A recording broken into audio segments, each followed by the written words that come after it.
Hey everybody, welcome to the channel. It doesn't exist anymore. I've lost so many subscribers this week, it's not funny. I'm never gonna hit 200 as anyways. This was a really good month for magazine, and I hope you will stick with me for Flashback Monday. This is where we talk about all the books recommended in Romantic Times Book Review magazine, and this is for October 2009. This magazine is still valid today as it was back then. You can still find good authors to read. These books still exist. This magazine is timeless. Unlike People or Newsweek or something like that, that news is only valid for a very short period of time unless you're looking for history. But these books, you can still find authors, you can still go to your library, your bookshop, you can still go on Amazon, you can still buy these. These are still valid books today. And they did over 200 magazine books a month. No other magazine does that, except maybe Goodreads, but they're online. I'm talking physical paper magazine. They do not do this many book reviews a month, and they do not do this many reviews on books that I would read, that you would read. They do literature and mainstream and all that kind of stuff. This does romantic regencies, historicals, contemporary romance, inspirational, sci-fi, mystery, urban paranormal, erotica, Harlequin. They did it all. So, uh, shall we get started? And we're going to talk about these books shortly. They do all of these books, and they do sections of Regency. They do historical, sci-fi, romance, the whole 9 yards. So let's just start with the lady on the cover. Hank Philippi Ryan. For more than 30 years, when people asked Hank Philippi Ryan what she did for a living, the investigative reporter would simply reply, television. 2 years, 3 mystery novels, and several awards later, the novelist now adds author to her response. I have found incredible new momentum and enthusiasm in doing something I've always wanted to do. The 59-year-old Emmy-winning journalist about her second career as a mystery novelist. Her most recent release, Airtime. Ow! What? Come here. Airtime is the third of her Charlotte McNally series. The author developed an interest in books at a young age and refers to Nancy Drew, the teenage sleuth every young bookworm wants to be, as her best friend.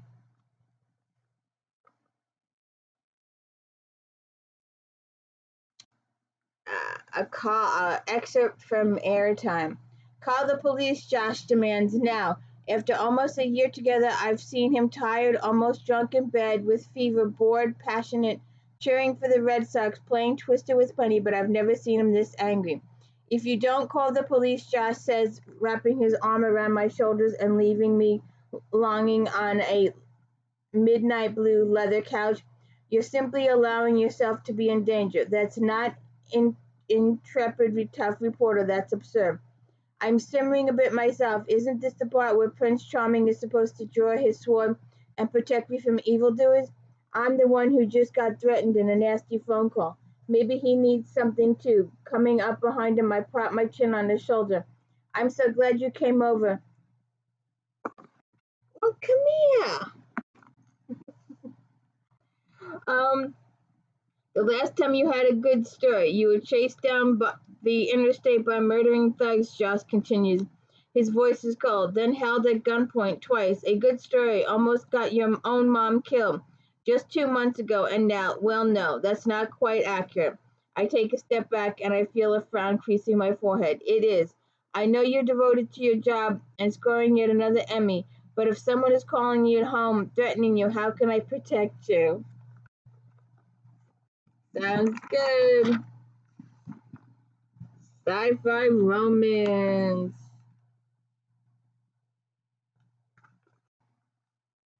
Sci-fi romance. Who is this? Anne Aguirre, Jesse Granger, and Susan Grant, and it's a Harlequin.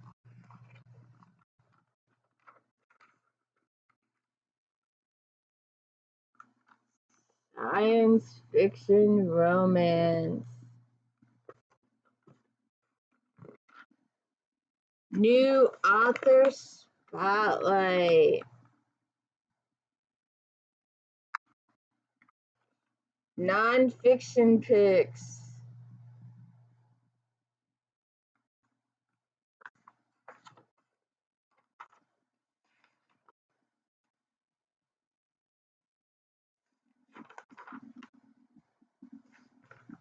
Art covers.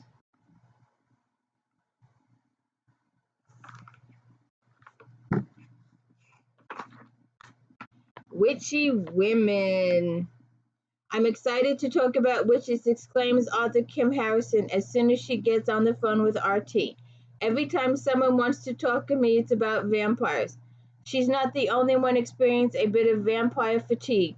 It seems everywhere you look, those fanged beasts are being edged out by a new kind of supernatural protagonist. I've already done Vampires and Deb with Werewolves, weighs in Anya Bast on the creation of her Elemental Witches series. I wanted to go in a new direction. Witches are territory that hasn't been explored at length in paranormal romance. Recognize Cher in there. Witches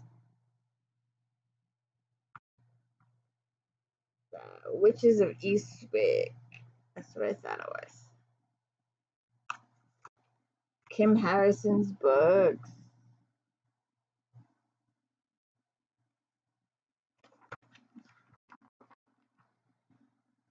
Hex in High Heels. Candace Havens. Linda Wilson.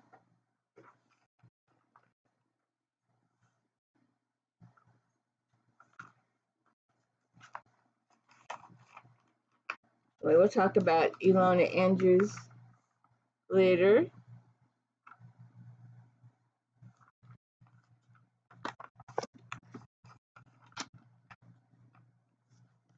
Mystery maven Marcia Muller breaks out by keeping P.I. McCone locked in.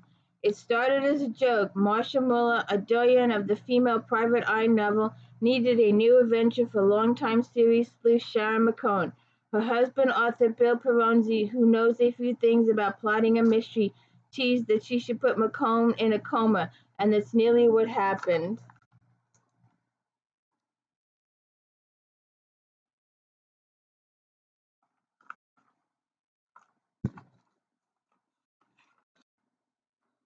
Forensic thrills. Now, this is one lady I missed in my forensics episode, and I'm going to have to do another one going all the forensic authors I found when I wasn't looking. Lisa Black. Lasso Me, Cowboys.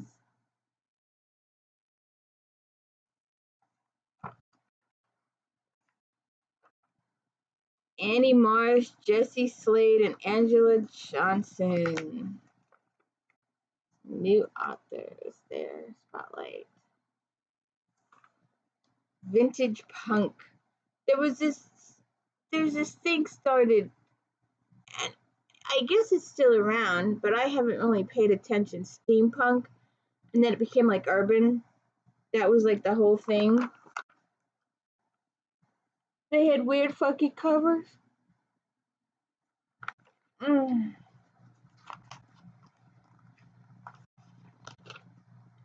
Liar, liar, airship on fire.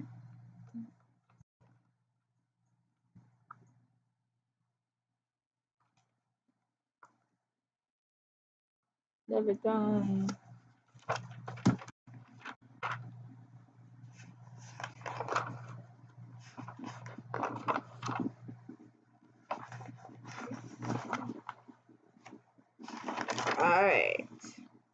Historicals.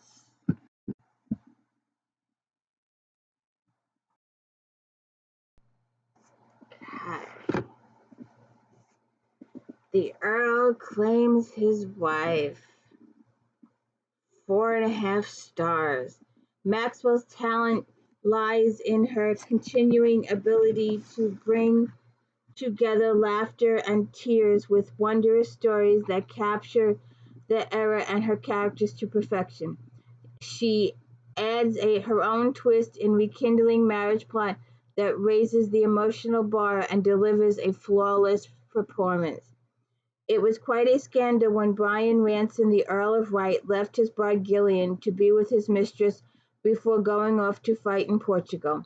He returns home to find everyone has betrayed him, everyone but Gillian. No longer the shy girl, Gillian is a bold and sensual woman who arouses his desire and interest. She's ready to take a lover and divorce Brian, and so she's so sure of her resolve that she makes a bargain with him. She'll be his wife for 30 days, then she'll be free. Gillian is about to discover that a great deal can happen in a month's time.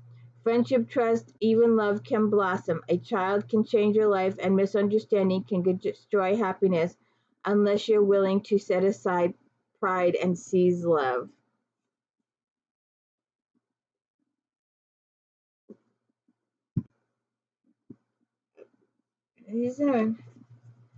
We are doing the Sky O'Malley series this week. I hope you are checking those out. They are 500 plus books. They take a long time to read, and I hope you are enjoying them with me. She also has this other series, the Border series. This got 4.5 stars. Small transports readers to a place where remarkable characters, exciting historical events, and passion reign, perfectly blending realism and actual personages with a lively, sensual story. She gifts readers with an accessible glimpse into a fascinating era, bringing history to life in Small's gift to us. When it becomes apparent that her jealous stepmother hates her enough to harm her, Lady Cecil Bowen's father sends her away.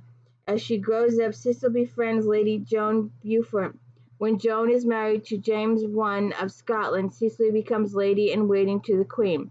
At court, she is wooed by two very different men, sophisticated Andrew Gordon and the rough, rugged border lord, Ian Douglas, who kidnap Cecily before she can accept Andrew's proposal. Ian is the far better match for the headstrong Cecily, and though Joan demands Ian return as captive and Andrew threatens war, Cecily eagerly weds Ian. Life on the border is difficult, the court between English and Scottish politics, and there comes a time when Ian must fight to hold on to his land, and Cecily will uncover untapped courage to help the Douglas clan, even if it means marrying another. Tempt Me at Twilight. 4.5 stars. From the first page to the last of her latest Hathaway novel, KLEYPAS delivers a witty, charming, wait till you meet the animals, vibrant, sensual love story that takes your breath away. Her unique storytelling shines as she credits situations that elicit powerful emotions. Best of all, just when you think you know what's going to happen, she surprises you in this deep sigh story. Although her family has recently elevated socially, Poppy Hathaway would rather live a simple life in the country with the man she loves, Michael Banning, than be in London. Harry Rutledge, the reclusive hotel owner, is shocked to find a young woman chasing a ferret in his private quarters. He's completely taken with Poppy's innocence and decides he will stoop to whatever means to have her as his wife. Poppy likes Harry, and when Banning breaks off with her, she accepts his proposal. But moments before the wedding, she learns just what kind of man Harry really is and wonders if she's marrying a villain instead of a hero. Poppy's optimism, trust, and faith follow her to see a spark of goodness in Harry, and she's determined to show him the man he can be if he chooses love over bitterness.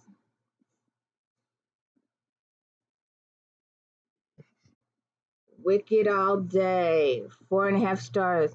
Carlyle never disappoints, always creating sparkling plots people with endearing characters that spice them up with a plenty of sizzle and ideal portion of piquancy. You can count on Carlyle to serve up the very best. From childhood, Zoe Armstrong knew she was different, the illegitimate child of a nobleman and his mistress. She was raised by her father, but truly never accepted by the tone. When Zoe dissolves into tears at a ball, her longtime friend, Lord Robert Rowland, comforts her, and appears to others that the kiss is more than simple consolation. Now they must wed to save Zoe's reputation. However, Robert is not in love with her, nor she with him. The one man who understands them both, Robert's brother, the stern Marquis of Mercer, sweeps them off to his estate until the gossip dies down. Mercer has long denied his attraction to Zoe. Now, at the prospect of her entering a sham marriage, Mercer and Zoe surrender to their mutual desire. Only after a near tragedy do they all realize the power of true love.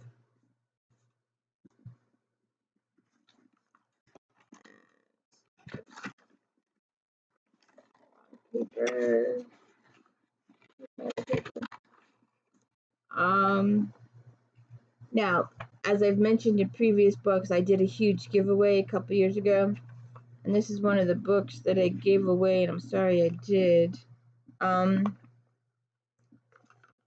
Catherine Smith, When Seducing a Duke.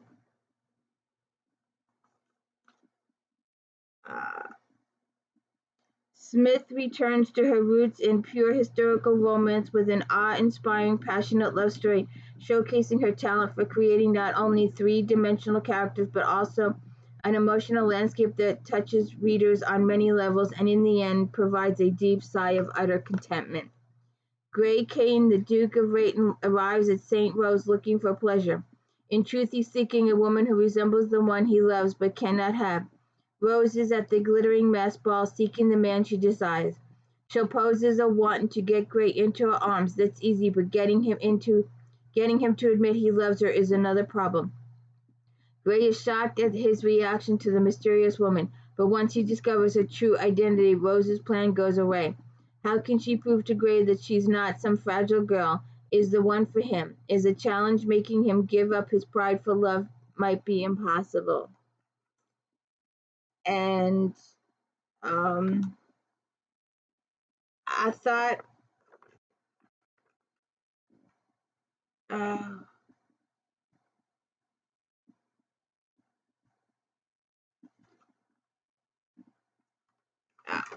okay. And I have like 15 of this lady's books, and I don't have this one. Jillian Hunter, A Wicked Lord at the Wedding.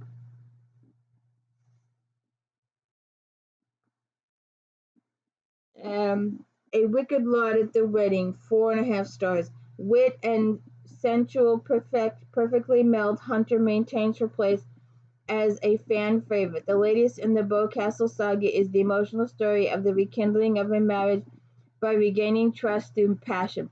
Hunter not only tells a highly sexy story, but also one with an underlying depth of emotional intensity that is brilliant. Though Sebastian Boscastle and Eleanor have been married for 6 years, he has been away much of the first 3. Then he disappeared. He returns home after recovering from an injury to see if the rumors about his wife's adventures are true. Eleanor did not sit and pine away when her husband vanished. Instead, she joined a group of women spies. Her latest mission is to locate incriminating letters. Disguised as the male Mayfair marauder, Sebastian returns might be a shock, but Eleanor's ready to lure him back into her bed because she still loves him. Mistrust and fear have Sebastian wondering if she truly wants him because she desires her like never before. While rebuilding their relationship in and out of bed, Sebastian and Eleanor are caught upon in unmasking a band of traitors and saving Wellington. Interesting. And another lady that I would have sworn I had, but I don't.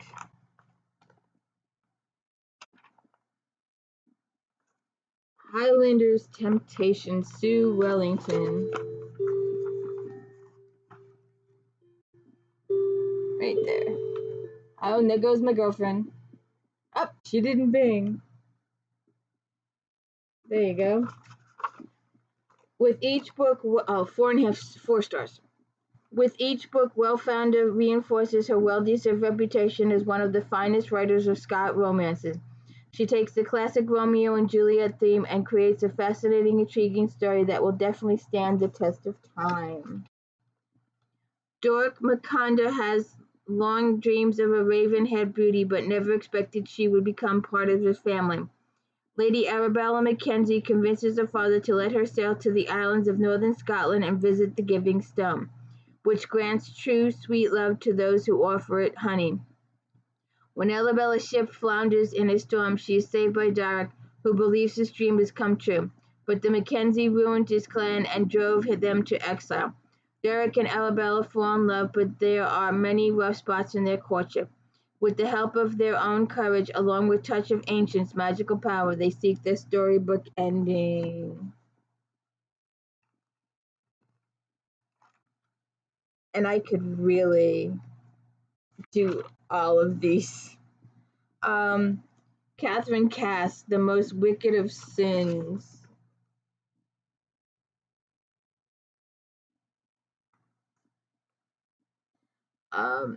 Caskie's irresistible and irrepressible sibling Sinclair, better known as the Seven Deadly Sins, liven up any season with their audacious actions, witty repartee, and wild escapades.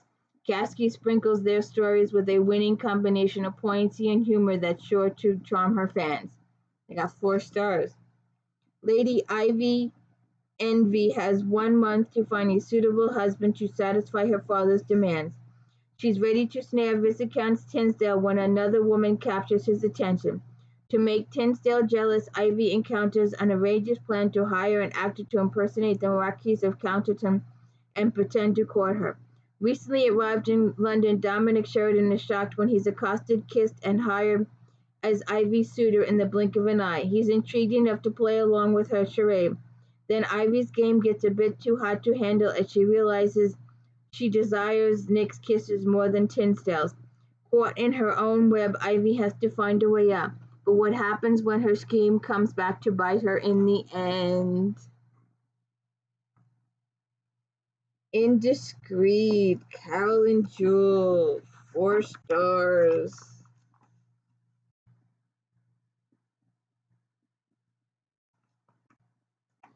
Two British subjects meet while traveling in Turkey, an intelligent but naive spinster trying to outrun rumors of a scandal, and a nobleman who not only recognizes her but partially responsible for the scandal. Jewell places strong, likable characters in part of the world where they challenge at every turn. After a slow start, the pace pickens up, leaving the reader breathless by the end. Miss Sabine Goodart is traveling in the Far East with her elderly uncle who is writing a book about the area. When she meets the Marquis of Fay at a local assembly, she recognizes him as the friend of the man who ruined her reputation. Against all odds, Sabine and Fay become friends. Both love vowed never to marry, but their attraction becomes heated. When political leader invites Sabine and her uncle to his palace, Fay realizes the Pasha's intentions are to add Sabine to his harem or sell her as a white slave. Can he rescue her before the Pasha carries out his evil plans? Oh, I could do this forever. Alright, let's move on here.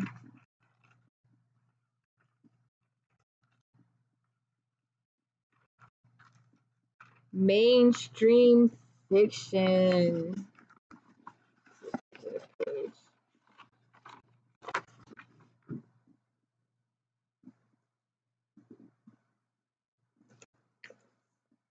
Barbara Taylor Bradford, Breaking the Rules. 4.5 stars. As the 30th anniversary of A Woman of Substance, Bradford has written a marvelous spin-off with all the drama, glamour, and romance readers expect. With a 21st century woman of substance and character from the Heart series, this non-stop read has it all. After an attack forces a young woman to flee England, she reinvents herself as a new person known as M. Determined to succeed as her own, M struggles as a model, eventually becoming muse to a famous fashion designer and finds her soulmate in actor Lawrence Vaughn. As M Star rises, an old enemy plots to destroy her and everyone she loves. Unwilling to play the rules, M, like her namesake Emma Hart, is willing to tackle the situation head-on to protect those she loves, even at the risk to herself.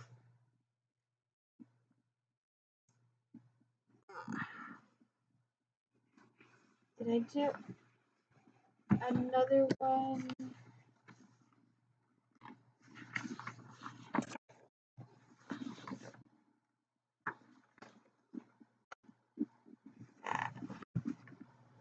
Cat Martin.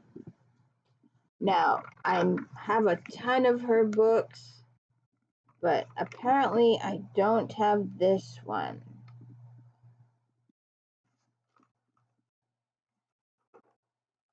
Christmas. There's a lot of Christmas in this. We'll show some later.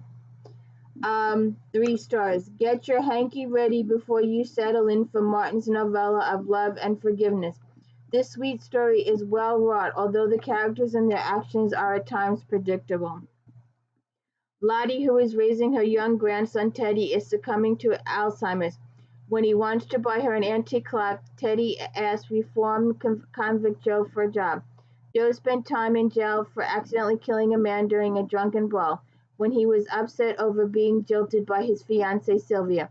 Now Syl has returned to town and revels why she left. Reunited, she helps Joe fight to adopt Teddy after he's put in foster care as a felon. It takes a miracle for Joe to get the family he's always wanted.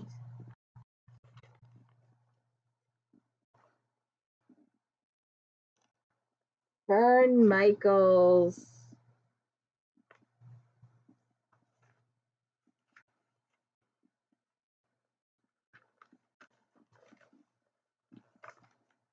Razor Sharp.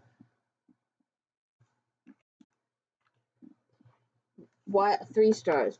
While not necessarily very well characterized or plotted, Michael's novel is still a guilty pleasure for an afternoon of escapism. Readers will scoff with disbelief as they reach for another handful of grapes and turn the page. A Washington insider funded a brothel outside Las Vegas, and when the madam suddenly winds up dead, the sisterhood members are in the position to tell the whole story. Maya, Annie, Kathryn, Yoko, Alex, Nexie, and Isabel team up with Lizzie Fox to uncover the truth and to make sure the madam gets justice.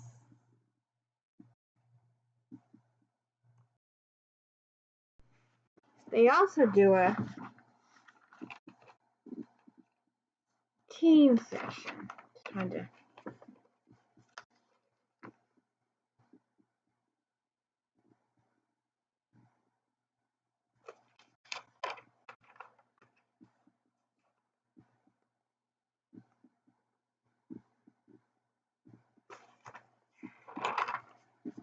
There's also a whole bunch of Christmas books in here.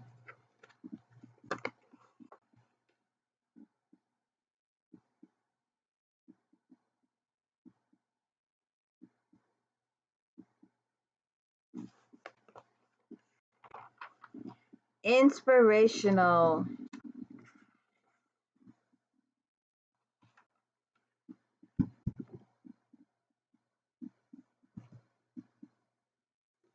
White Picket Fences. Susan Meissner, 4.5 stars. Meissner's prose grabs you and refuses to let you go. Her awe-inspiring historical detail coupled with modern-day action makes for a winning combination. Her characters' dilemmas are realistic and add dimension and authenticity to the story. Amanda Janver agrees to take her 16-year-old niece Tally into her home when Amanda's brother disappears on another one of his wild jaunts. She hopes she and her husband can give the girl some stability, but that's not what happens, as Tally and her cousin Chase bond when they interview Holocaust survivors for a sociology project. The secrets they uncover shock everyone, especially particularly Chase, who has been haunted by dreams of long ago house fire.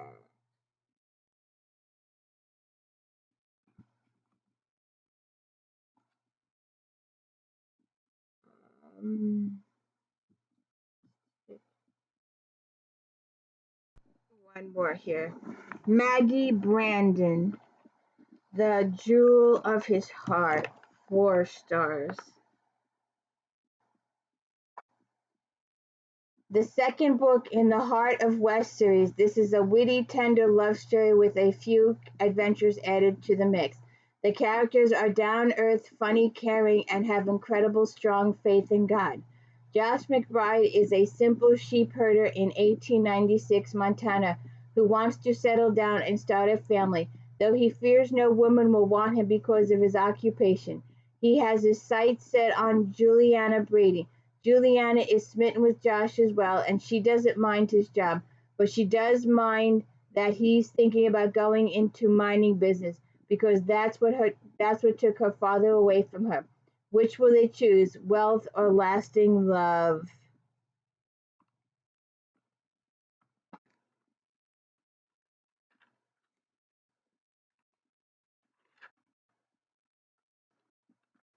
Kathy Herman, Small Towns, Big Troubles.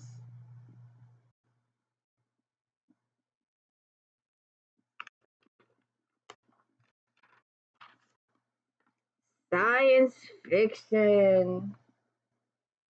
Where is it? Kristen Cashore. Fire. There ain't enough words to describe how awesome this book is. 4.5 stars. Cashore has done something that most would say impossible. She's written a protagonist who has unearthly beauty and charms, who is either loved or hated by everyone she meets, and made her completely and utterly believable. And on top of that, there are a number of absolutely perfect details that make Fire's world real to the reader, so real that you wish the book would never end. Wow. Oh shit, person gotta sneeze. Oh, allergies. Ah, Fire, an uncommon beautiful girl with the ability to enthrall those around her, lives in a country known as the Dells, where young King Nash clings to the throne. While rebel lords plotting an uprising, war is on its way. Brought to the capital city from her remote home, Fire has to contend with situations she's never expected and ones which she is unfortunately all too familiar.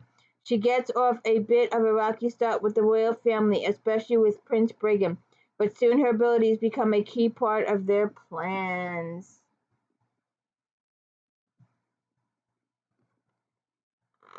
No Doors, No Windows, Joe Schreiber.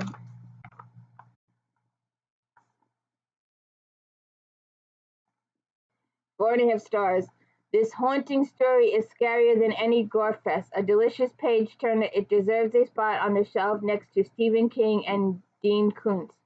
Schreiber has a gift for getting inside his characters that allow readers to feel their mounting dread. The slow pace feeds an unrelenting sense of doom and carries a reader to a powerful conclusion. When Scott Mast returns home to New Hampshire for his father's funeral, he reconnects with his brother, a homeless drunk, and his young nephew Henry. By accident, he discovers an old unfinished manuscript in the tool shed. It's a ghost story with an old house with a wing that can't be seen from the outside. Bing, bing. Sorry, she's interrupting again every video. 1, 2, 3, 4, 5, 6, 7. Only 7. That's a first. She's never done 7 before. By accident, he discovers an old unfinished manuscript in the tool shed. It's a ghost story about an old house with a wing that can't be seen from the outside. When Scott finds that the house is real, he's persuaded to move in and finish his father's story. A tale that will reveal the dark secrets of a murky past.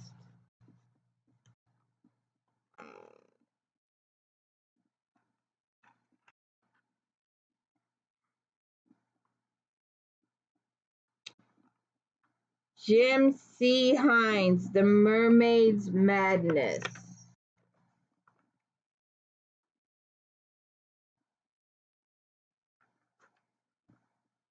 4 stars. Hines pulls out the serious artillery in the sequel to Step-Sister Shame. The action is quick-paced and engaging, and the three main characters flout off princey cliches. Though known for his humor, Hines leaves much of that behind as he embraces a darker, more Hans Christian Andersen type of fairy tale telling.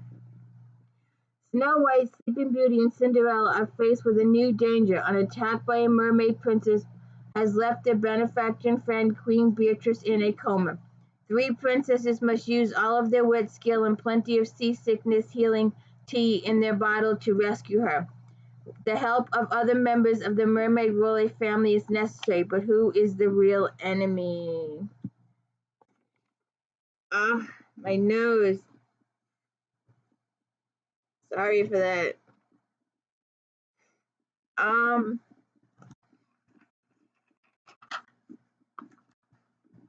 Comic books, graphic novels. There you go. Oh, my nose again. Ah, should have used these for my werewolf thing. Paranormal romance that sizzles.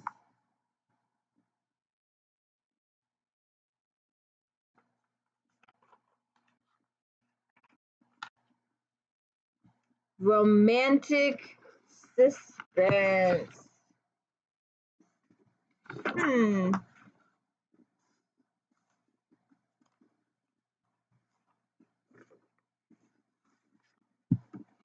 Uh-oh.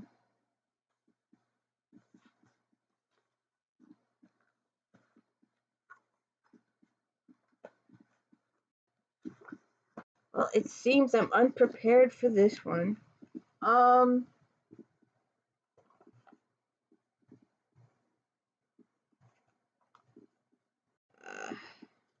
don't think I've seen. I'm in trouble. I hope you like this magazine as much as I like this magazine. I hope you find these reviews helpful. Maybe you'll find a new book to read, a new author that you might like to try. I just hope you do. I love these books so much. I love this magazine. It's still valid today. I can still read it like crazy. I had these. I don't know where they are, but here is a little cover.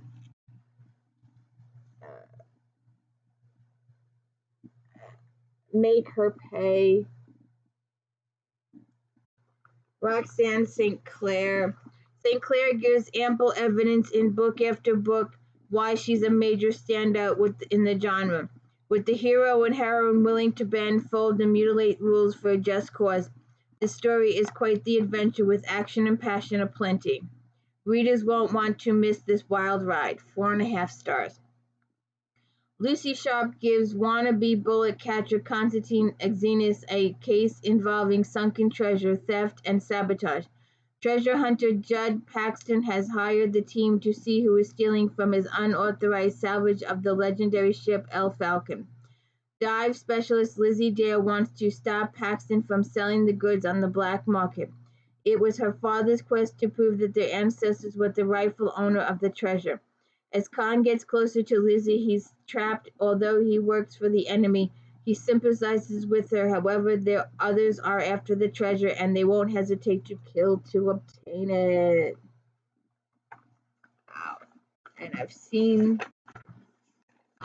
Where have I seen this?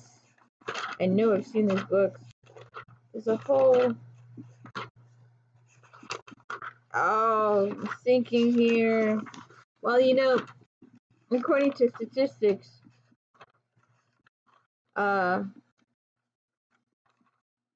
no one watches these videos anyway. Where is it? I know I've seen it.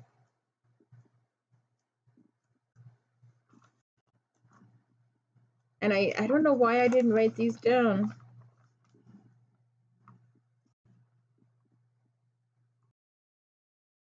Oh, my nose today. All right, Shannon K. Butcher, love you to death.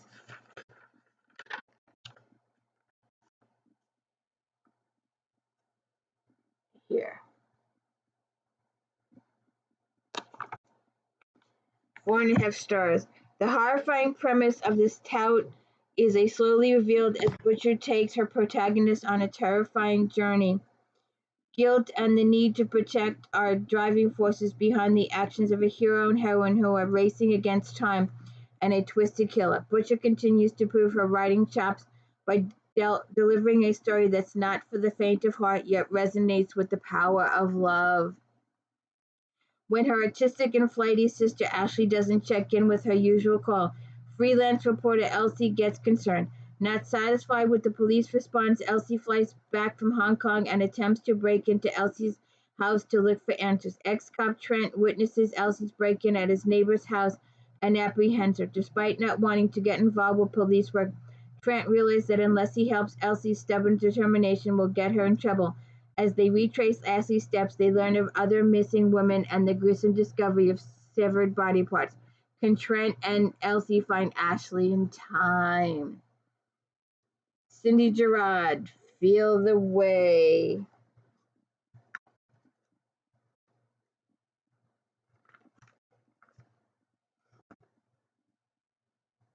Feel the Heat.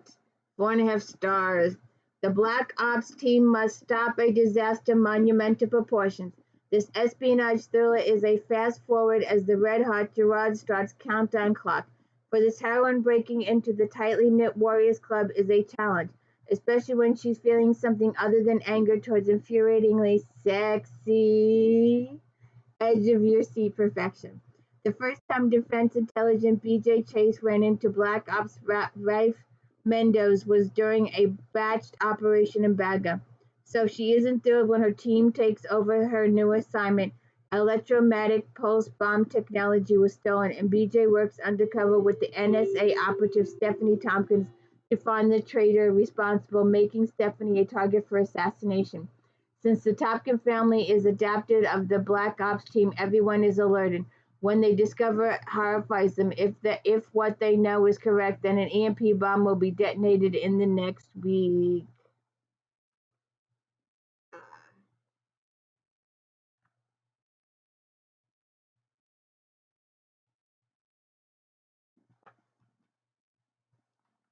Brendan Novak, The Perfect Murder. 4.5 stars. As always, Novak's plot is flawless and her characterizations are rich and multi-layered. What sets the story apart from the rest is the intensity of the romance between the two wounded protagonists. It sizzles a keeper. Did I see that?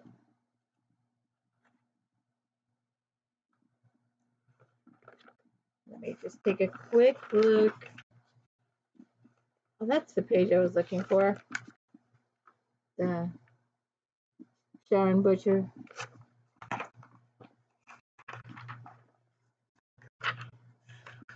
I don't think.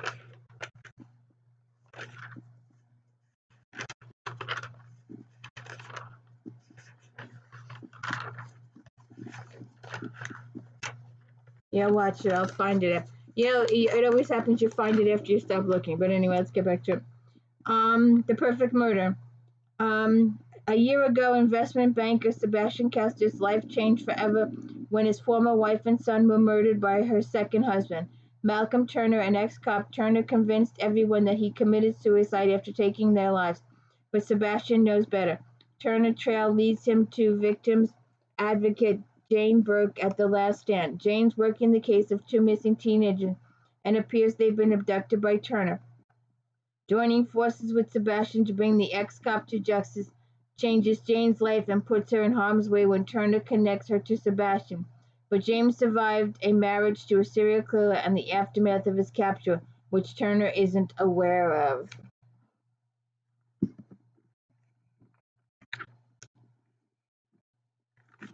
Is there any more?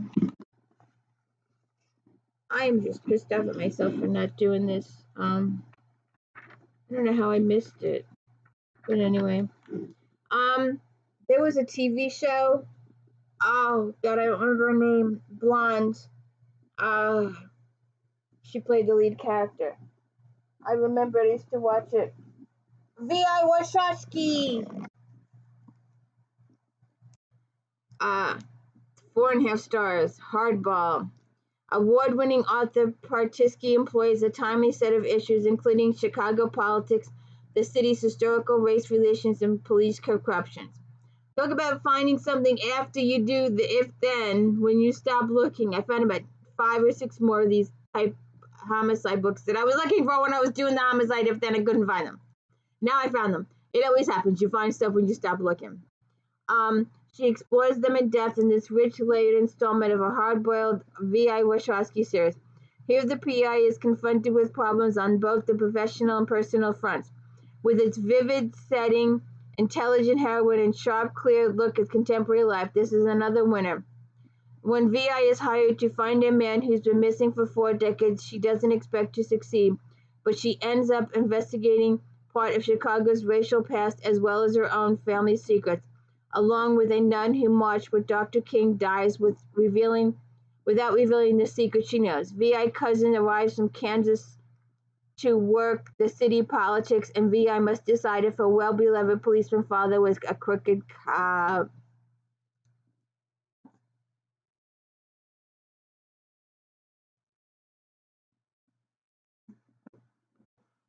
Locked in. 4.5 stars. Is there anything more terrifying than being trapped in a body that's paralyzed when your mind is sharp as ever? In Muller's long-running Sharon McCone series, the PI battles with what may be her worst enemy, her own body, and the assailant who tries to kill her. Mueller doesn't disappoint with a top-of-the-line mystery, a number of possible suspects, McCain's family operatives, and her devoted husband who walks a fine line between his former life and the man he's become. Readers will devour Muller's twisted mystery in one sitting. San Francisco private eye McCain is trapped in by lock-in syndrome after someone takes a shot at her in a darkened office building. She tries to break out of her body's prison. She also tries to identify her assailant, evaluating staff investigations while husband translates her only means of communication, rapid eye blinks.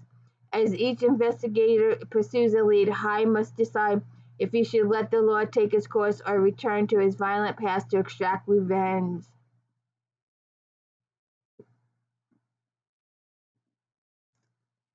Blood Game, Iris Johansson, 4.5 stars. Ramifications from the previous book echo in Johansson's latest Eve Duncan thriller.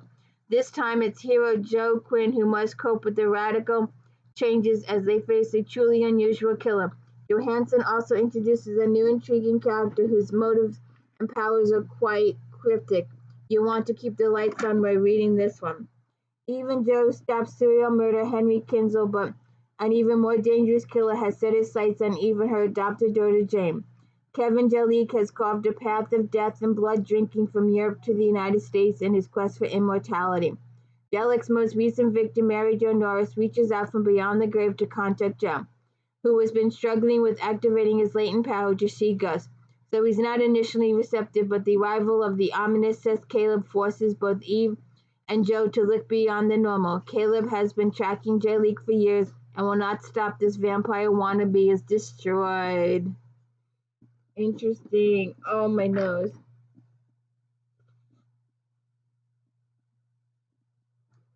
Oh, I was going to get this one, and I didn't, and I don't have a picture. Wait. Let me see.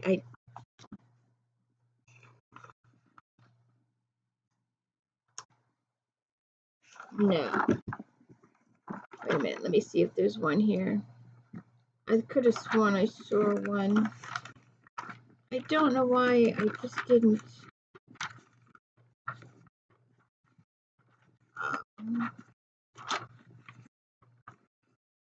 I'm sorry.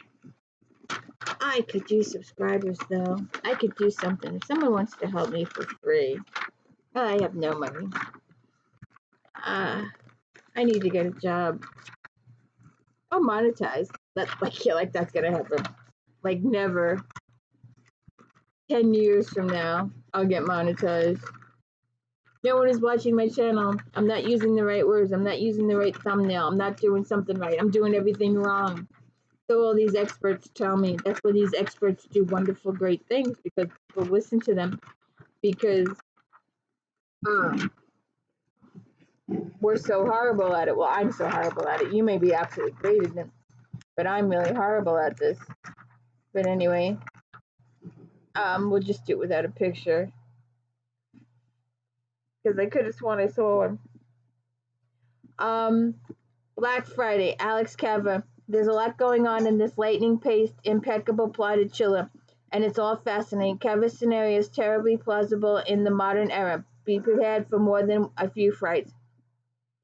On a rare Thanksgiving weekend off, FBI profile Maggie Odell gets a call from her new assistant director, Ray Coots, informing her of a terrorist bombing of Minnesota Mall.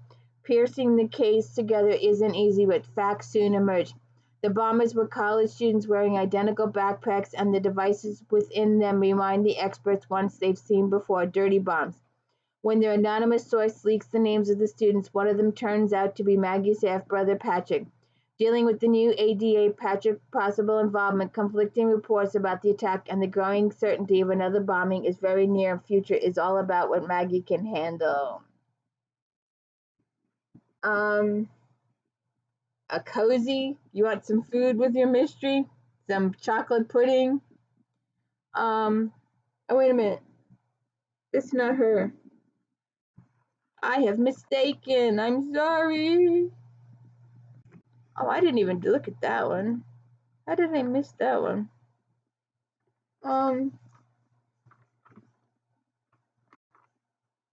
let's do this one first, and then I'm gonna go hunting for the other one. Because I got the wrong book. November 13 and a half. Bar known from Anna Pigeon's series delivers a hair-raising thriller when paths of strangers with broken paths collide in sets in motion suspenseful journey that takes readers on a dark, edgy ride filled with terror and violence that both attacks and repels. When all the story's strands come together, it packs a powerful punch. In the early 70s, the state of Minnesota was shocked by the Butcher Bay crime, where a young child brutally murdered his own family. Around that time, to escape her nightmare childhood, 15-year-old Polly D. Champs ran away from Mississippi to New Orleans. When the Butcher Boy is released from jail on his 17th birthday, he heads south. In present-day New Orleans, Polly, now a professor and mother of two, meets architect Marshall Marcham and his brother Danny. After a whirlwind courtship, Polly and Marshall marry, and Molly is disturbed by her husband's dark moods and by the control Danny seems to wield over Marshall. Are the brothers keeping a chilling secret from her? Alright, wait a second. Let me just look for that. Now, I don't know why this is in mystery and suspense when it should be in paranormal. But Casey Daniels, she works in a cemetery. Pepper Martin, she works in a cemetery, and she solves the murder mysteries of the people that are buried in her cemetery, and she's got some famous people in her cemetery. And these ghosts come back and ask her to solve their murders. This is 4 stars. Laugh out loud, funny scenes, sharp dialogue, a lively paranormal plot, and a stylish young detective make this installment of the Pepper Martin series a winner. The first-person mystery features a sassy former heiress turned cemetery tour guide and PI for the dead. When reality television comes to Cleveland, Pepper becomes part of the circus. She takes part in the restoration project of a cemetery and discovers that it's been turned into a contest. Cemetery survivor between 2 groups, one made up the respectable historical society, the other made out of convicts in probation. Pepper is teamed with the probation women, plus there's a ghost in the cemetery who needs her help. He claims he was wrongly convicted of killing a woman, but there's a lot of the story he leaves out. What's a girl to do when her clients are all on the other side? Alright, let's see. Why did I have this? Oh, it is here. Plum Pudding Murder, Joanne Fluke, 4.5 stars. The longtime readers of the Hannah Swenson series will reveal in the latest holiday mystery, complete with several recipes, including Christmas dinner.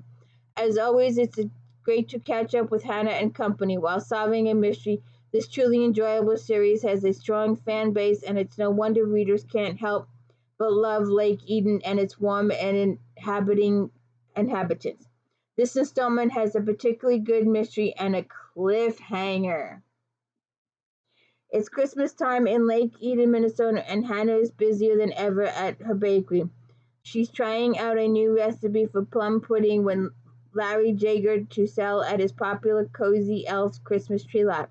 But as rumors spread about sketchy business practices, some of Larry's investors start seeing red, and Larry winds up dead. Now Hannah needs to find out who is behind Larry's death. Was it his fiancée and partner, his bitter ex-wife, or disgruntled investor? As Hannah uncovers clues, Larry's killer sets out to end Hannah's holiday celebration permanently. Ugh, not good. Oh, here's another one I missed. And this guy's on the shelves everywhere. And I don't have a picture of it. I'm sorry. Jonathan Kellerman, Evidence. One beautiful aspect of Kellerman's mystery is how seemingly unrelated threads are eventually woven together to form a thoroughly intriguing design. Here, Lieutenant Marla Sturgis is the key player, and Alex, like readers, is an observer. Escape reality and venture into this amazingly twisted and utterly absorbing tale of obsession, greed, and passion. The discovery of two lovers brutally murdered inside an unfinished mega mansion opens up a host of questions. Discovering their abilities and who actually owns the abandoned construction site is even a challenge. Big money is obviously involved, but when the informational roadblocks go up, it appears the international politics may be in play. Undaunted, Milo grabs each small thread and pulls until he gets a reaction. As Milo and Alex quickly learn, the twisted case has an oddly linked caste, passion, arson, and cultural mores blend and result in a monstrous brew. Oh, let me see. No.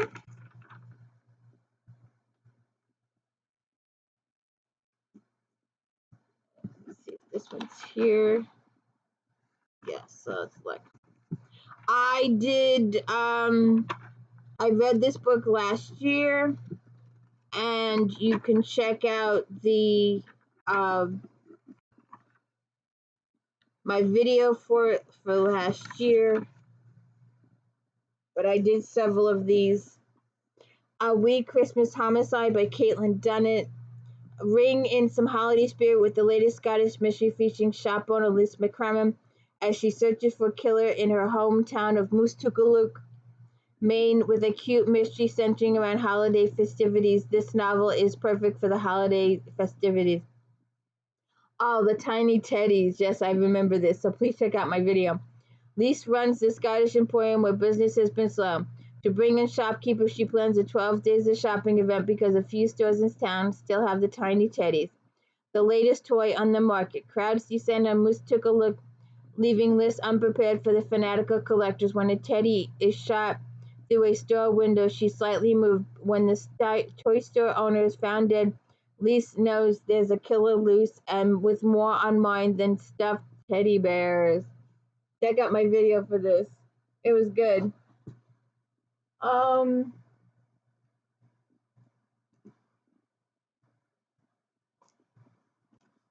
They did a lot of Christmas in this one. Let's see. No. Let's see if she's over here. No. Back in.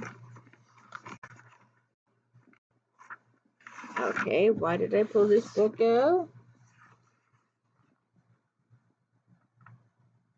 It's not there. So, do you like this magazine? Do you find it interesting? Do you like these reviews? Do you find the reviews helpful? You'll have to let me know. The Perfect Christmas, Debbie Macomber. A sweet holiday treat from Macomber has become an annual staple for many readers, and this one doesn't disappoint. Afraid that life is passing her by, Cassie Beaumont takes extreme measures to meet the perfect man. Hiring matchmaker Dr. Simon Dodson highly recommended. He's also arrogant and picky about who receives his services. Simon agrees to take Casey on as a client, but first she has to perform 3 tasks: collect money for charity, be an elf for mall Santa, and cook a holiday meal for neighbors. Somehow things go terribly wrong. When it's time for Casey to meet her match, she's more interested in Simon. Interesting. Another one. Lost in the mix. Let's see. No. Oh, Lord. I'm freezing. It's cold. It may be April or May, but it's cold. I hate I get a book and I don't know where it is. Oh. It's not here either.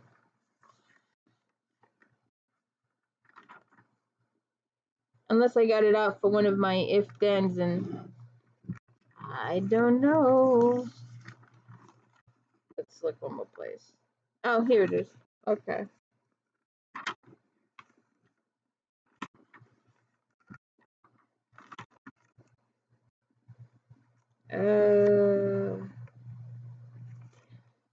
Lakeshore Christmas.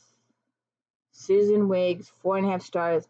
Combining sentiment with sarcasm, sweetness with spice, Wiggs concocted terribly tasty holiday confection, sure to be enjoyed by fans and readers alike. A keeper.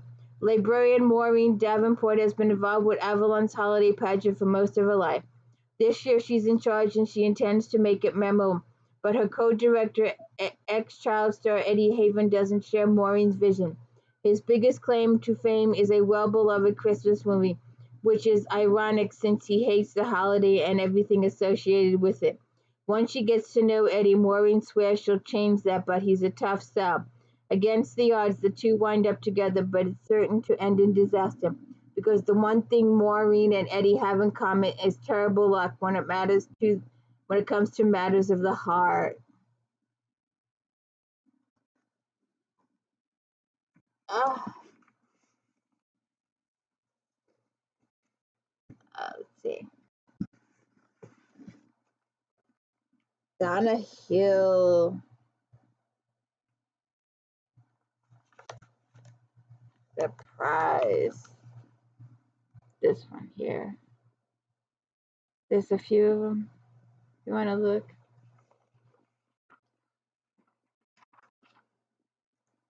The prize of a lifetime.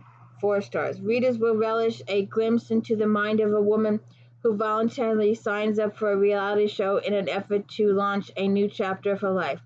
The constant surprises you will keep you on your toes and force you to turn page after page. Though this is a love story, another plotline balances it out extremely well. However, the ending is a bit rushed. Sasha has always lived under her parents' thumb, but dreaming of owning her own spa resort, she takes a chance and applies for a reality show, Heartbreak Hotel, where the grand prize is her own hotel. Tapping in Algeria for 2 weeks, Sasha has a whirlwind romance with Mitchell, whom she later discovers is one of her competitors on the show. In the end, the two must decide what's more important, a chance at a successful career or a successful relationship. I don't know why they just don't do it together. Well, I don't know what happens, so we'll see what the stuff says. And I know, let's see. Carly Phillips, Lucky Break. There we go. 4 stars. In a charming wrap-up to this series, curses are broken, love is united, and everybody lives happily ever after. With a Salem, Mass setting and witches involved, you might not think this is a fine porch swing on a Sunday afternoon book, but it is. The Perkins family has been exposed as evil manipulators, not inheritors of evil witch powers, and are either dead or in prison, so talk of the curse should end. But old beliefs are die-hard, and members of the older generation of the Carwin family still believe their curse lose all in love. When Laura Perkins, who had nothing to do with the rest of the clan, shows up to get the family manse ready for sale, she's not warmly welcome, with one exception. Jesse Conway has fond memories of the secret romance they shared summer as teens, and he would definitely be up for helping her with the house. The younger Corwins are in favor of the romance, but the older men are not. Then things start to go wrong with repairs, misunderstandings arise between Jason and Lauren, and the old rift between their families intrudes.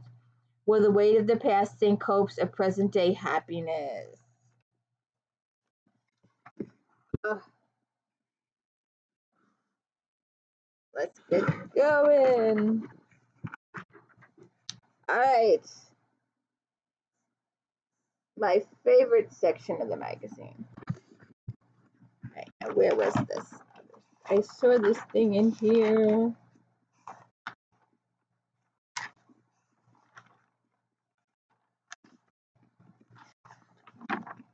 Oh, I guess I should read the index, shouldn't I? 26.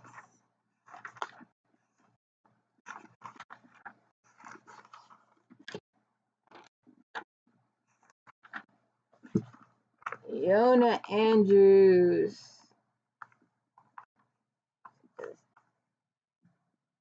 Look at it. I've determined to do these two quickly. On the Edge starts a new series about parallel worlds and edge dwellers. What inspired this new world? Ilona says, I can tell you how it started. I was written a tiny chunk of a scene where Rose shot her zombie grandpa and didn't know what to do with it. I'll let Gordon tell you where the inspiration for it came from. Gordon says, this is a story in my family about my grandfather. He used to frequent this bar owned by a former circus fat lady and get completely drunk. One day he failed to show up for work and nobody knew where he was. He snuck out to the bar and drank until he was too intoxicated to think straight. Finally, he showed up in front of his house accompanied by his little dog and announced his presence by yelling at my grandmother, Helen, I want $5 to go to the bar. My grandmother was none too pleased and wouldn't give him the money. He started bargaining and she kept saying no until finally he crossed his arms and proclaimed, Helen, this is your last chance to give me $1. It was too good not to use, so I keep coming back to that little snippet over the course of several weeks, and looking at it at some point, I decide to make it into a romance novella. We have a lot of short fiction available for free on our website, and the developer was going to join it. I fleshed out a bit and showed it to urban fantasy author Janine Frost, who's my critique partner. She felt it a very good setup and pretty much demanded I could expand it into a novella, and I guess she did. On the Edge. So let's get to the paranormal section, and you can read more of that in this magazine. Get back here. 4.5 stars. Cementing her position as a rising star of supernatural fiction, Andrews launches a vibrant new series filled with magic and menace. Since world building as well as characterization are two of the author's strengths, readers are quickly drawn into her distinctive vision. The enormous social gulf between the stories of protagonists makes her romantic relationship dance all the more captivating. Packed with action yet focused on the impact of relationship, this is pure reading pleasure. When her two radically young brothers in the territory known as the Edge had strained Rose Drayton, the Edge sits between the worlds, one filled with magic, the other not, and the Edges can travel between them. Rose's life is turned upside down by the appearance of a blue-blooded noble from the weird named Declan Cameron. Rose fears Declan is after her magical power, so she tries to drive him off, but the sudden arrival of a malevolent magical creature throws them together. To save her family, Rose is going to have to trust the mysterious Declan. And this is another series that I plan on doing this year. I also have 2 boxes over there that I have yet to open. I do not know what's in them. We will do it on, I don't know what's in them on opening one day. But we will do this is a huge series. And this starts as a second spin-off series. Longtime fans may recognize the essence of this story, originally published in the 1990s as part of a loosely related pared-down trilogy. Finally, Kenyon has the opportunity to tell her League stories the way she originally intended, all the way with all her patented gritty drama and high-octane adventure. No matter what the genre, Kenyon is a remarkable storyteller. After having molded and tortured from childhood into becoming the perfect assassin for the League, Nakirian Quarkides finally does the unthinkable and quits. No one leaves the League alive, but by refusing to murder a mother and child, he effectively hands in his resignation.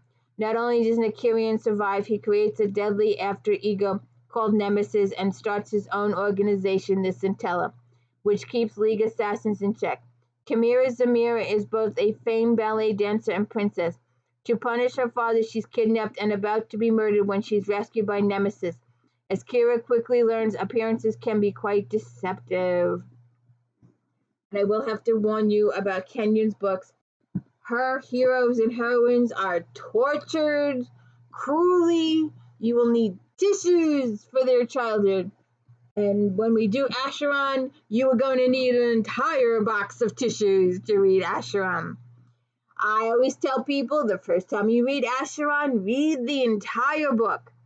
And then, unless you're one of those people that want to cry all the time, oh, you see those posts on Facebook and it drives me crazy. Give me a book that's going to wrench out my heart. Well, this is a book that can wrench out your heart. Acheron. Read the whole thing. If you're one of those people, read the first part over and over and over and over and over again and cry your eyes out. But if you're a normal person, you read the whole book once. And then every time you reread it, just start with part 2. Because you read part 1 and you know the horrible, heart-wrenching stuff that happens to Acheron as a kid. And it's just heart-wrenching.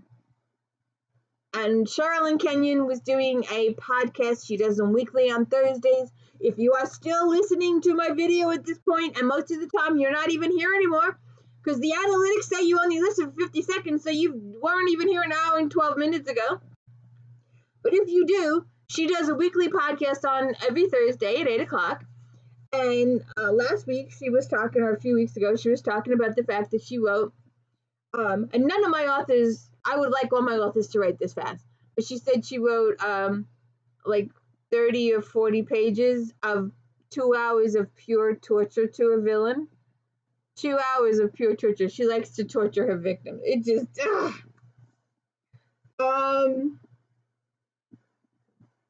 Covet. We will also be doing this. We're going to start doing this. I'm trying to decide what do I do with it? Oh. So, while we know this book was written 20 years after the first book was written, I'm going to start with this book when I do the reread for this podcast. We're going to start in a couple weeks. You'll be seeing these videos come up. And the first book, we're going to start with Darius instead of Dark Lover, because this is the prequel and she just wrote it. So I'm anxious to get to read it. And then we will go into Dark Lover and the rest of the Black Brotherhood, but we're going to start with this one. It just arrived, and I've got 2 other books that are still in the boxes that I haven't even opened yet. I'm not even sure which box is which, but we're going to start with Darius. But right now we're doing Covet. There's 4.5 stars.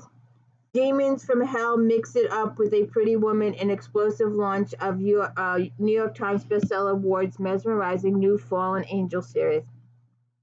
Known for creating multifaceted plot thread, Ward offers her legion of fans a whole new cast of characters to get hooked on. Former military operative Jim Heroin's life changes forever when he dies at a construction site. Upon awakening, Jim learns he's been selected to save humanity in an unusual contest between angels and demons. Charged with saving the souls of 7 people from the 7 deadly sins, Jim cannot fail or else humanity is doomed. Vin DiPietri is a workaholic tycoon on the verge of getting engaged to an ancient evil. Horrific circumstances to have forced Marie-Therese Bordeaux to sell herself in order to save her young son. Tough-talking Harley's driving Jim's job is to save Vin's soul and love.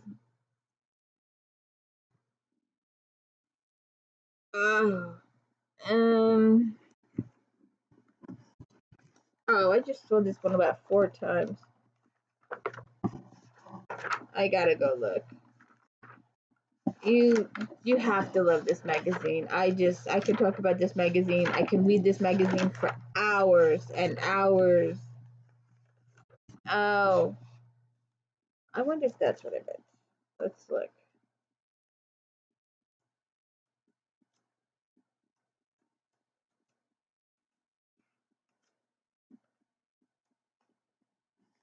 Nope.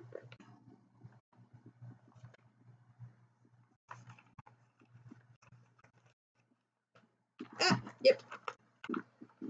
Lindaism, Hex in High Heels.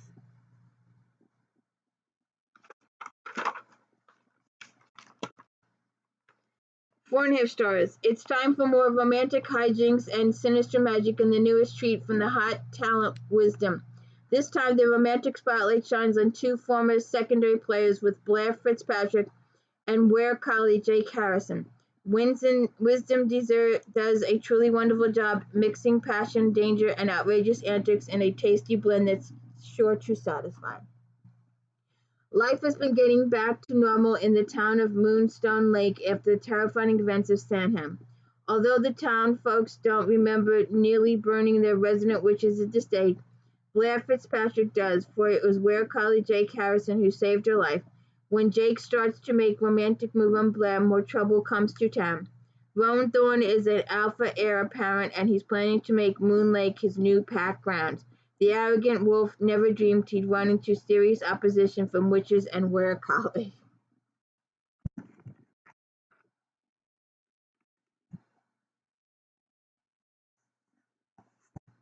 Immortal Sins. 4 stars. Almost evil vampire trapped in a painting by Vendro Wizard for deflowering his daughter. Ashley's latest jam-packed with surprises. The abundance of plot devices which should slow down the story instead give it the momentum become a fast romp. Carrie thinks she's going crazy when she's drawn to a painting that's awe-inspiring. It's moving, literally. Jason is a vampire who, after romancing the wrong wizard's daughter, was sentenced to life in a painting until a human wishes him free. Hey, did you see the Charmed episode? After Carrie releases him, Jason takes her on a quest to free his old flame, and Anna Lucy from a different painting, but when Anna learns that Jason loves Carrie, she flees. Will Jason be able to keep the woman he cares about safe from the wrath of Anna's foiled father? And having 20 of these books of this author, and I don't have a picture, I don't think, I'm pretty sure I don't have a picture. I was really surprised that I don't have a picture of this book. I was really surprised. I was really surprised I don't have the book. Because like I said, I have about 10 of them over there. And I have quite a few different ones, but I don't have this one. And I don't see a picture in the magazine. Watch, I'll find it. You always find it after you stop looking. Is that correct? So anyways, Nina Bangs, My Wicked Vampire. Trouble is percolating yet again in the sinful, delightful castle of dark dreams.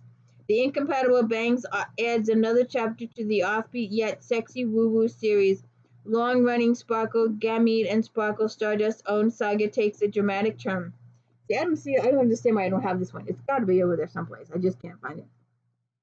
Botanist Sin Ahmed has always had a unique talent with plants, so much that she may have inadvertently created sentient plants. When Sin arrives at a new job, she talks about everyone's sanity. Suddenly, there's talk of vampires, demons, and cosmic trouble. Still, when Sin sets an eye on Night Feeder Dakarian, she has to admit something strange is going on. Dakarian has played dead for centuries, trying to avoid the machinings of her maker. Stefan, unfortunately, with Stefan and his army aiming for destruction, that's no longer possible. For cosmic troublemaker Ganymede, this confrontation might cost him what he values most.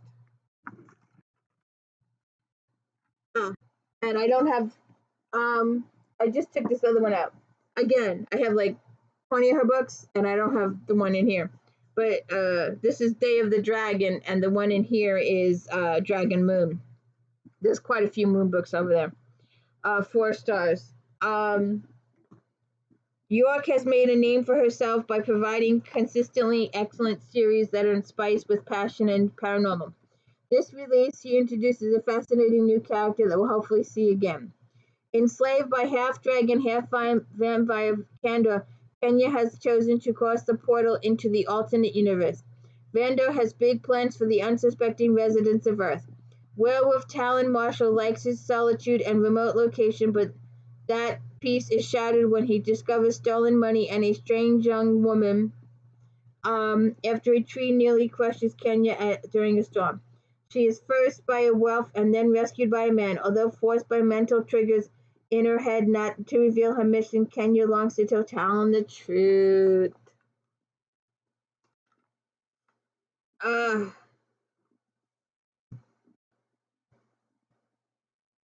did I? Okay. Lynn Veal, Shadowlight. Veal takes her world featuring the Darkin and gives it a serious twist by changing the focus to kindred, secrecy, and conspiracy as the name of the game in this offshoot of Veal's popular series. This multiple talented author keeps the suspense elevated by having events unfold from different perspectives. Jessie Bellamy's tragic and highly unusual past leads her to create a secretive online support group for individuals like her, which she calls her Taken. All of them share a similar background.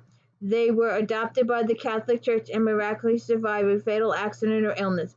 Jessie's gift, which she calls Shadowlight, allows her glimpses into a person's past. Jonah Janarin is using his conglomerate gen hands to attempt to create super beings through DNA manipulation. Unfortunately for his subjects, they don't survive. Jessa is his latest target until she's rescued by a mysterious man named Matthias who claims to want to protect her. We'll see. Queen of Light, Jennifer Armentrout, 3 stars. As readers of Armentrout's Blood Ties series already know, she excels at building realistic worlds. The skill is much in evidence here, as well as both conflict and characterization. The only problem is the first half of the book drags despite the amount of action. While tracking a werewolf through sewers of the dark world, human half-fairy light world assassin Alina unexpectedly runs into trouble in the form of a death angel, Malicia. But instead of claiming her soul, Malicia accidentally poisoned by Alan's human blood and becomes mortal himself. Back in the light world, Annalena becomes betrothed to Garrett, the brother of Mab, the Fairy Queen.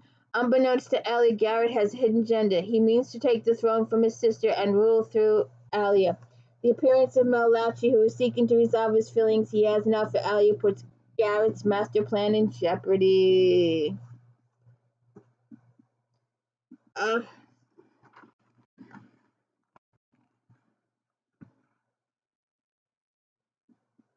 Another author I have a whole bunch of, but I don't have this particular one, and it's part of the series, and I don't know why. I don't have a picture of it, unfortunately. Frostbitten by Kelly Armstrong. Elena Michaels' journey has been one of the strangest points of the compelling Woman of the Otherworld series, and I have so many of them. I just don't understand why I don't have this one. Now Armstrong sets on her new and influential path in the Arctic adventure.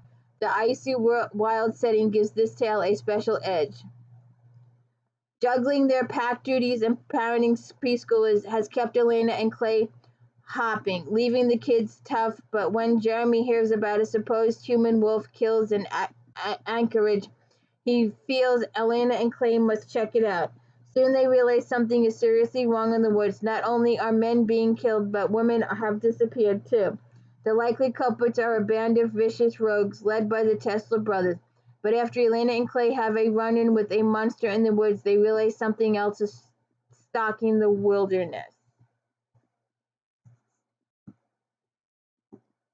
And I have a bunch of this author's books also, but I don't have this particular one, and I really thought I did. But it's not one of the ones I pulled. Dawnbreaker, Jocelyn Drake. As the 3rd chapter in this first-person dark series opens, a mega-talented, there it is, 75. A first-person Dark Days series opens. Mega talented Drake again places her heroine, vampire, and Firestar Mira hip deep in trouble. Amid dark treachery against long-odds sworn enemies, Mira and Danius continue to stand together. With this ever-thickening plot, fans of supernatural drama and suspense are sure to get their money's worth. And let me just... I just saw it. But I just see it.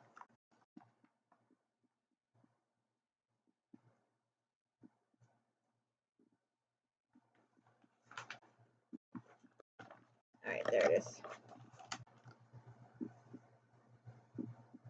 Done. There it is.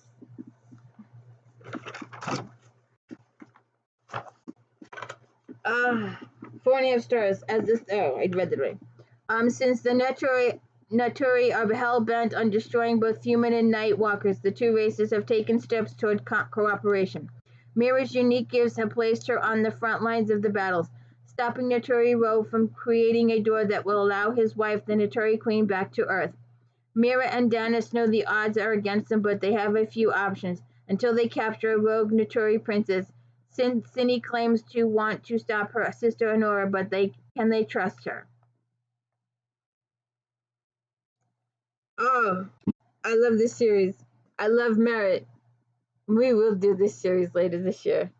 Proving that her debut was no fluke. This is book 2, 4.5 stars. There she goes again. Bing. That's like the 4th or 5th time this podcast. Bing, bing, bing. Bing, bing, bing, bing. Bing, bing, bing, bing, bing, bing, bing, bing. 8. Merit is the protector, the security for her house. Still adjusting to her new role as vampire, Merit is also trying to get a handle on her job as Sentinel security for Caden House. She continues to butt heads with her maker, sexy master Ethan Sullivan. It'll take a few books, but they'll get together. A new threat has arisen that could result in dangerous blood press for the vampire community. A reporter is supposedly going to write about a vampire raves when human blood is definitely spilled. The reporter is an old friend and member of the upper-class Chicago society that Merit's human family inhabits. That means she's going to have to use her connections and wade back into the venomous world of the mega-rich. I like that series. That was a good series. I don't have a picture. I had these. I do not know what happened to them. I went through my books and I'm like, I know this is here and I can't find it. Eric Hayes, Shadow Fae, because we have Karen Marie Moaning doing the Fae also. I need to write this down for an if-then, because I'll forget. 4 stars. This dark urban fantasy seductive tale of alternate reality in modern-day Melbourne. Hayes uses the setting as a backdrop as gangsters and killers mixed with well-defined supernatural characters. In a secret subculture of demons and blood-sucking gangsters, a succubus is trying to earn her freedom. Jade is on a mission to collect a soul, but Raja, the 400-year-old incubus, gets there first. God, I know I've read this. I can't believe I don't have it. But they're both after the same 4 souls that will release them from servitude. They both can't win, and Jade is forced to make a terrible choice. L.A. Banks. If I find these books again, I never should have gotten rid of them in the first place. Vampire. They're vampire, but not real vampire, but military, and they're African American, and they had a lot of Harlem in them. Trouble is brewing in the newest installment of the shadowy Crimson Moon saga. Banks utilizes her formidable storytelling to give life to a tale filled with treachery and deceit. Sasha Trudeau, her special ops team, and her shadow wolfmate Hunter are in New Orleans looking forward to a Midsummer Night Ball. Oh, this isn't what else. This is the other one. The other series is the military. This is not the military one. So I stand corrected. The menace spreads and begins affecting the Fae's magical powers. Oh, this is a nice one. These are not the books she wrote for the other side. These are not the books. All right, we skipped two. Let's go back and look. Oh, please check out my Arjanos. I did quite a few of these last year, so please check these out. We definitely did this one. 4 stars. Fans of Sand's romances will be pleased that Nicholas greatly anticipated story. He takes the blame. He gets locked up, and they finally prove it wasn't him that did it. He didn't kill his wife. Someone else did, and someone framed him for it.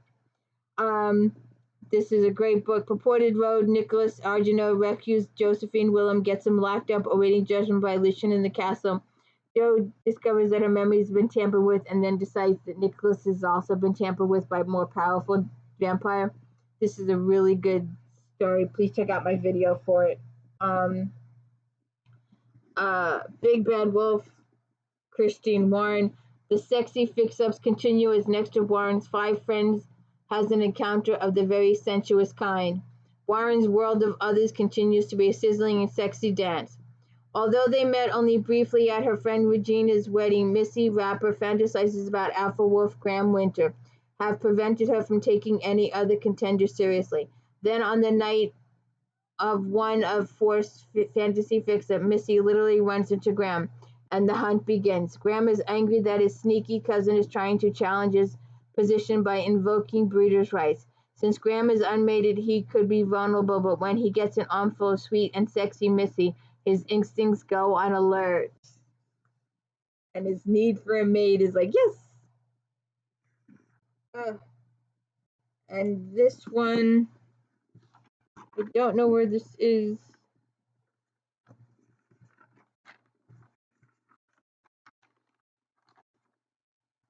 I don't know. A mystery. So we missed one in the mystery section. Let me look. No. She's not there. I do not know why she's here. So anyways, let's move on to Harlequin. We'll do some of those real quick.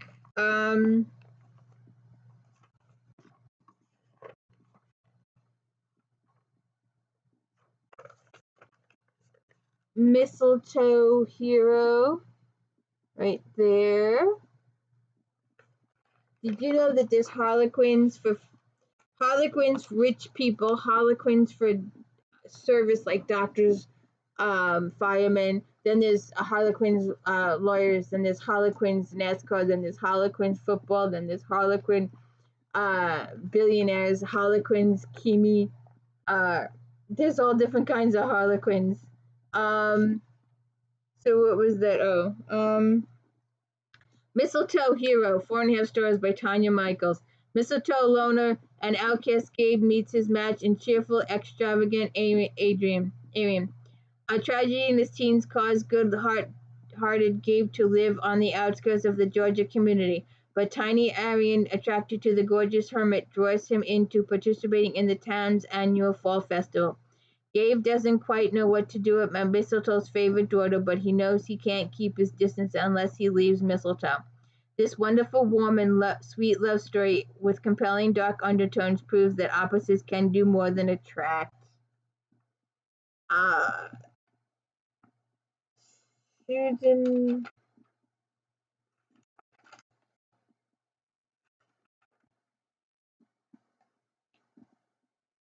Susan Mallory, The Sheik and the Bought Bride.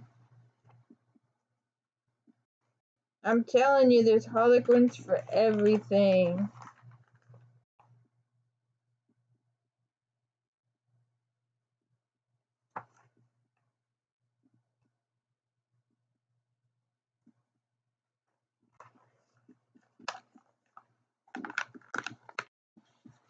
Right there.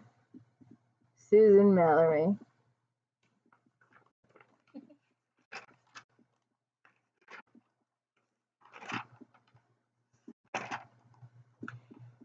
While working as an assistant to the Prince of Nadim, Victoria fantasizes about becoming his wife. When the dream is dashed by his engagement to someone else, Victoria's father turns up and promptly loses her in a poker game with Nadine's brother Caleb. Honoring the wager is Victoria's choice, although it means going into the desert and becoming Caleb's mistress. Not an unattractive possibility once they get acquainted, but Caleb's still mourning his dead wife. Revamping a tried and true premise works to a point, and wisecracking heroine Victoria has her moments, but Caleb's hard to warm up to, and there's not much romance either. 3 stars. Brenda Jackson. Let's see.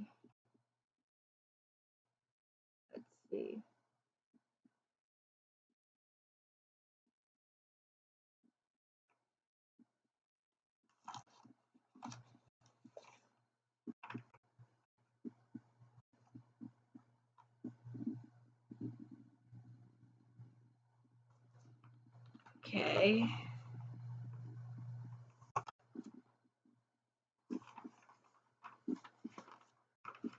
There you go. Bachelor Untamed.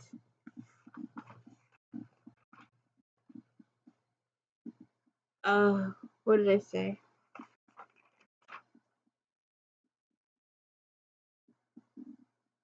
Again, I lost it. I had it. 4 stars. Ellie takes the summer at Kavanaugh's Lake to pack her deceased aunt's belongings.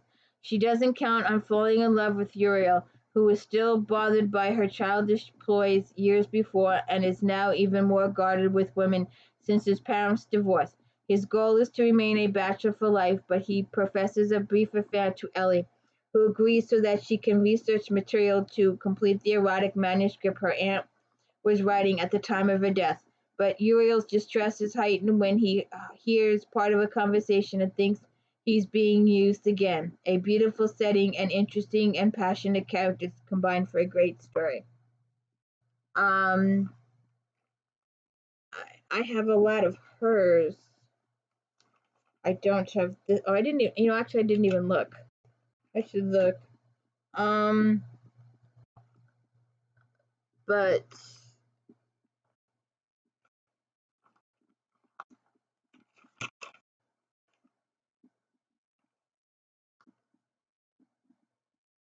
her books were purple. I don't see it. Oh, there it is. Her books were usually purple. Jackie D'Alessandro. Right there. The corner book.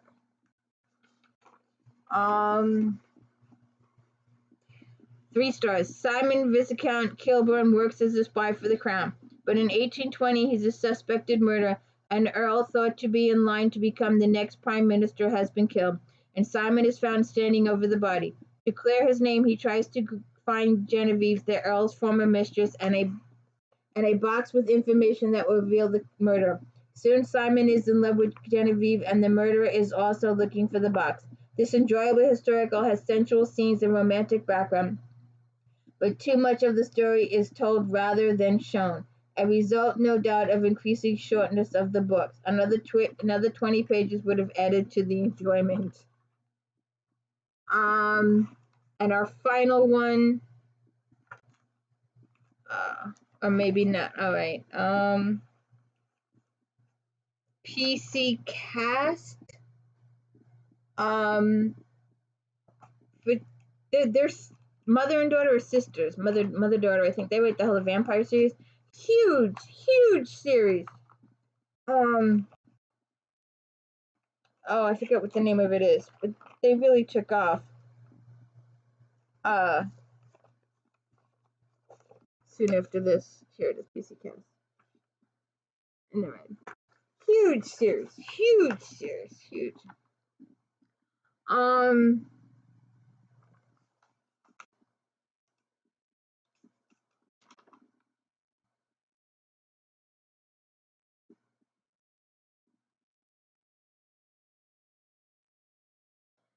Time Raiders, The Avenger.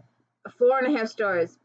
Sent to 60 AT to retrieve a piece of the medallion that will allow Earth to join ranks of other space-traveling planets, Alex meets Kardok, the Druid cousin of Queen Badusa, and is instantly captivated by the Celt.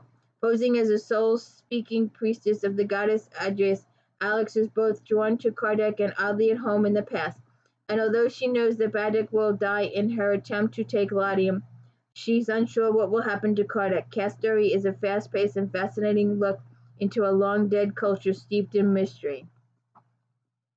So that's the end of all of our magazines, all of our books in this magazine, October 2009.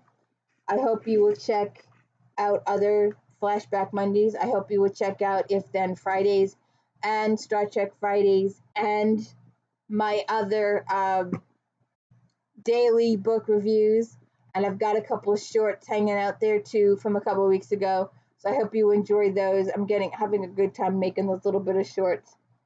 I found this, the other day I walked up to, I've been trying to learn sign language for my Victoria Thompson series, and I walked up to this deaf people in the library and just went, hi! I said, I'm trying to learn this sign language, and I'm doing it really slow, and I never even said my name or nothing. Etiquette says you say your name first, and I didn't. I screwed up. I'll probably never see these people again, but anyways, please hit the like and subscribe. It's not like anybody's watching this anyway, but please hit the like and subscribe anyway. Thank you.